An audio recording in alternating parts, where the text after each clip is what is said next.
और चीन के सैनिकों के बीच एक बार फिर झड़प की खबरें आ रही हैं।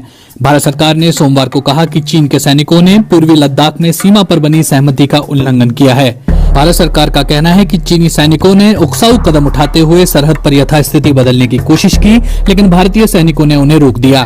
भारतीय सेना के बयान को पीआईबी की ओर से जारी किया गया है।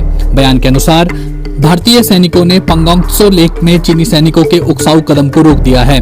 भारतीय सेना संवाद के जरिए शांति बहाल करने की पक्षधर है, लेकिन इसके साथ ही अपने इलाके की अखंडता की सुरक्षा के लिए भी प्रतिबद्ध है।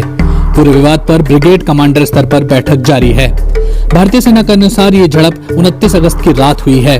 भारतीय सेना के मुताबिक चीनी पीपल्स लिबरेशन आर्मी यानी पीएलए ने सीमा पर यथास्थिति बदलने की कोशिश की, लेकिन सतर्क भारतीय सैनिकों ने ऐसा होने नहीं दिया। पिछले हफ्ते ही भारतीय विदेश मंत्री एस जयशंकर ने कहा था कि चीन के साथ एलएसी यानी वास्तविक नियंत्रण रेखा पर तनाव साल 1962 के बाद सबसे गंभीर स्थिति में है। एस जयशंकर ने कहा था, निश्चित तौर पर 1962 के बाद ये सबसे गंभीर स्थिति है। यहाँ तक कि 45 साल बाद चीन के साथ संघर्ष में सैनिक हताहत हुए हैं। सीमा पर दोनों तरफ से सैनिकों की तैनाती भी अप्रत्याशित है।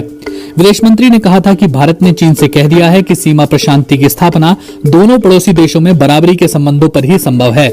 विदेश मंत्री ने कहा था, अगर हम पिछले 3 दशकों से देखें तो विवादों का निपटारा राजनयिक संवादों के जरिए ही हुआ है और हम अब भी यही कोशिश कर रहे हैं। इससे पहले भारत के चीफ ऑफ डिफेंस स्टाफ और पूर्व सेना प्रमुख जनरल बिपिन रावत ने कहा था कि चीन के साथ बातचीत जारी है। उन्होंने ये भी कहा था कि अगर बातचीत से चीजें नहीं सुलझती हैं, तो भारत के पास सैन्य विकल्प भी मौजूद हैं। भारत और चीन के सैनिकों के बीच 15 और 16 जून की दरमियानी रात गलवान घाटी में खूनी झड़प हुई थी, जिसमें भारत के कम से कम 20 सैनिक मारे गए थे।